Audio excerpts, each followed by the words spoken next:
let it bang, bang.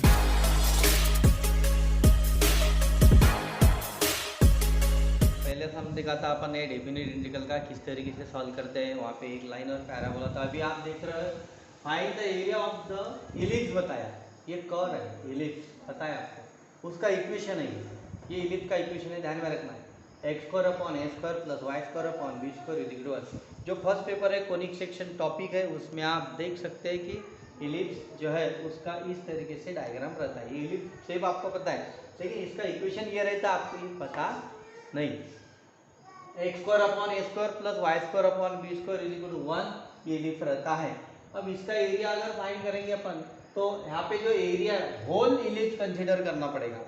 तो अभी x axis से लेके तो अभी इसका लिमिट किस तरीके से फाइंड करना है, एक्स एक्सिस कंसीडर करना है या वाई एक्सिस कंसीडर करना है, तो यहाँ पे बच्चे कंफ्यूज होते हैं। कंफ्यूज होने का कोई भी मतलब नहीं, बिल्कुल सिंपली है, इसे आप एक ही कंसीडर करो, इतना कर्व कंसीडर करना है और ये 4 टाइम्स कंसीडर कर दो। और दोनों दो मेथड से फाइंड होता है, दो तरफ से फाइंड होता है। मैं आपको पहले ये एक पहला टाइप बता देता हूँ, बाद में दूसरा टाइप बता दूंगा।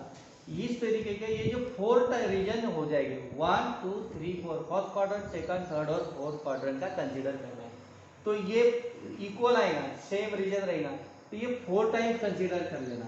तो area of the O P Q O is 4 times आएगा। और लाइन लेंगे, ये लाइन लेंगे तो x इक्वल टू 0 आएगा, यहाँ से कंसीडर करेंगे तो x इक्वल टू a आएगा। लोअर लिमिट अपर लिमिट अपन कंसीडर करेंगे ऑफ द इलिप्स। अब y square upon x square upon a square plus y square upon b square is equal to 1 ये इलिप्स रहेगा। अब इसमें सबसे इंपॉर्टेंट चीज है अपने को y का वैल्यू चाहिए, क्योंकि अपना जो फार्मूला रहता है, जो फार्मूला रहेगा अपना, वहां पे क्या रहेगा फार्मूला अपना, इस तरीके से फार्मूला रहेगा, इस तरीके से a to b y d x, यानी ये जनरल फार्मूला अपना एरिया फाइंड करने का, बाउंडेड एरिया। तो अपने को जो इलिप्स दिया हुआ है उसको आपको सिंप्लीफाई करना पड़ेगा, उसको आपको y के फॉर्म में लाना पड़ेगा। इसलिए आपने क्या किया, ये जो टर्म था ये राइट हैंड साइड में लेकर गए, ठीक है।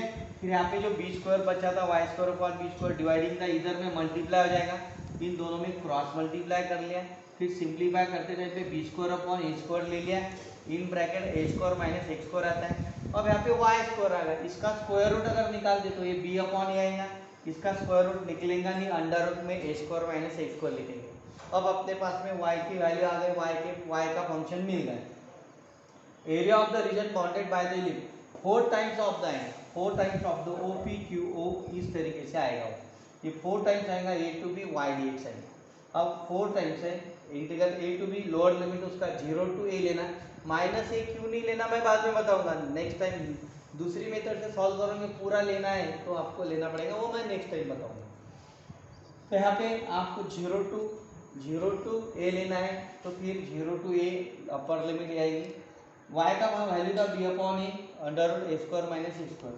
अब ये कॉन्स्टेंट टर्म बाहर निकाल लिया, 4b अपॉन ए आएगा, integral 0 to a under root a square minus a square. अब आपने अगर यहाँ पे इसको ऑब्जर्व कर लिया इस फंक्शन को, तो आपको याद आता होगा कि ये ऑलरेडी इंटीग्रल का फार्मूला है।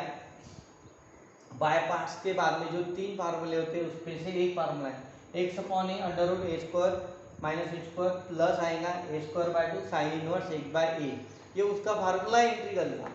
और ये lower limit upper limit put up कर दिया। अब सिंप्लीफाई करते टाइम पे अपर लिमिट इसमें पुट अप करना है, जहाँ पे भी आपको x दिखाई देता है वहाँ पे a पुट अप करना है, यहाँ पे a, यहाँ पे a, यहाँ पे a पुट अप किया, minus lower limit 0 put up करना, 0 आएगा ये फंक्शन, ये भी 0 आएगा, ठीक है। अब यहाँ पे देखेंगे 4b अपॉन ए आया, a अपॉन ए आता है, अब ये minus a square minus a square करके पूरी टर्म 0 हो जाएगी, ये बचेगी ए स्क्वायर बाय 2, यहाँ पे a कटेगा साइन इनवर्स बनाएगा, कि पूरी की पूरी टोटल टर्म 0 आने वाली है, 0 लिख दिया।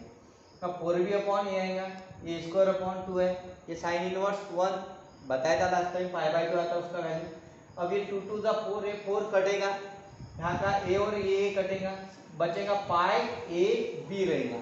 तो इस पूरे इलिप्स का जो एरिया आता है बाउंडेड का आता है, बाउंडेड रीजन का पाई ए बी आता है। Therefore the area of the ellipse x square upon a square plus y square upon b square is 1 is pi a b square unit आता है। आशा करता हूँ कि दोनों के दोनों सम अच्छे से है, दोनों भी इम्पोर्टेंट है, एग्ज़ाम से रिलेटेड है। ये सम एक एग्ज़ाम में आया हुआ है, बोर्ड के एग्ज़ाम में, इसे अच्छे से प्रिपेयर करो। 3 या 4 मार्क के लिए क्वेश्चन रहता है। देखो, आप कोई नए स्टूडेंट होंगे तो आप टर्निंग पॉइंट यूट्यूब चैनल को आप सब्सक्राइब करो और बेल आइकॉन प्रेस करो, ताकि आपको एग्ज़ाम से रिलेटेड इंपॉर्टेंट क्वेश्चंस आपको जल्दी तुरंत मिलेंगे और आपका फ़ायदा होगा और आप उसकी प्रैक्टिस करके अच्छे परसेंटेज ले सकते हैं। तो ओके, लाइक कीजिए, सब्सक्राइब कीजिए और बेल आइकन को प्रेस कीजिए। Okay, bye, have a nice day.